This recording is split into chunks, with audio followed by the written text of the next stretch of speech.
ताली भी बजी और थाली भी बजी, लेकिन भाजपा को न थाली की थाप और न ताली की आवाज पसंद आई, क्योंकि मौका ही ऐसा था।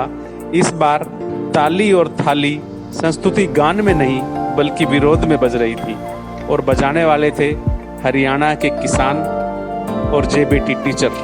स्थान था हरियाणा का बड़ौदा विधानसभा क्षेत्र, जहां कृषि मंत्री जेपी दलाल दौरे के लिए आए हुए थे।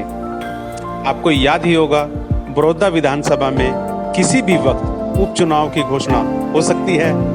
कृषि मंत्री को यहां का प्रभारी बनाया गया है। सरकार की सोच थी कि कृषि मंत्री, क्योंकि जाट समुदाय से हैं और बड़ौदा विधानसभा क्षेत्र कृषि और किसानी के नाम से जाना जाता है, इसलिए कृषि मंत्री वहां पर भाजपा को मजबूत करेंगे। हरियाणा में क्या मनोहर लाल सरकार जनता में अपना विश्वास खो चुकी है। जिस तरह से कृषि मंत्री जेपी दलाल का बड़ौदा के मुडलाना गांव में घेराव किया गया, इससे तो यही साबित हो रहा है कि सरकार पर लोगों का भरोसा टूट रहा है। यह घेराव भाजपा के लिए खतरे की घंटी के तौर पर भी माना जा सकता है।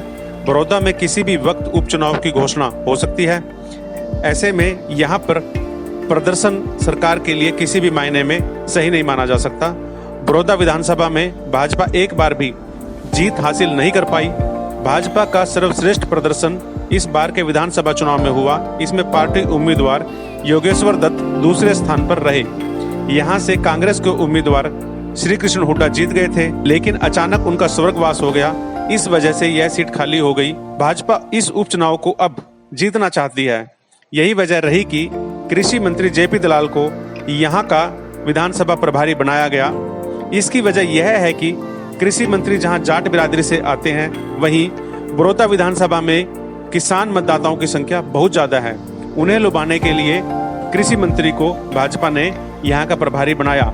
लेकिन जिस तरह से लोग अब मंत्री के खिलाफ एकजुट हो रहे हैं, इससे तो यही लग रहा है कि प्रभारी यहाँ के मतदाताओं का विश्वास जीतने में कामयाब नहीं हुए हैं।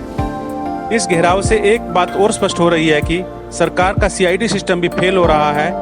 इतनी अधिक संख्या में यदि यहाँ किसान और पीटीआई एकजुट हो गए थे, तो क्यों नहीं सरकार को समय रहते इसकी जानकारी मिली। यदि सरकार के पास यह जानकारी होती तो मंत्री का दौरा यहाँ से टाला जा सकता था, या मंत्री किसी दूसरे रास्ते से आवाजाही कर सकते थे। लेकिन सीआईडी और पुलिस ने इस ओर ध्यान नहीं दिया, और यही वजह रही कि मंत्री प्रदर्शनकारियों के बीच में फंस गए। यह घेराव अचानक नहीं हुआ, इसकी तैयारी पहले से ही कर ली गई थी। प्रदर्शनकारी काले कपड़े और हाथों में थालियां लेकर मुडलाना गांव में पहुंचे। उन्होंने बहुत ही योजनाबद्ध तरीके से मंत्री का घेराव किया। यहां तक कि गांव से मंत्री को निकलने का कोई भी रास्ता नहीं मिला। पुलिस बल की संख्या कम होने की वजह से प्रदर्शनकारी काबू में नहीं आ रहे थे। काफी देर तक प्रदर्शनकारी मंत्री और सरकार के खिलाफ नारेबाजी करते रहे। लोगों ने ताली व थाली बजाकर अपना विरोध दर्ज कराया। किसानों के मसले पर विरोध का सामना कर रही सरकार के लिए मंत्री का यह घेराव एक बड़ा झटका माना जा सकता है। 25 सितंबर को किसानों ने कृषि अध्यादेश के विरोध में भारत बंद का आह्वान भी कर रखा है। अब इन हालात में बड़ौदा में भाजपा की क्या रणनीति होगी, यह तो आने वाला वक्त ही बताएगा। लेकिन अभी जिस तरह के हालात हैं, इससे तो यही लग रहा है कि बड़ौदा भाजपा के हाथ से फिसल रहा है। धन्यवाद।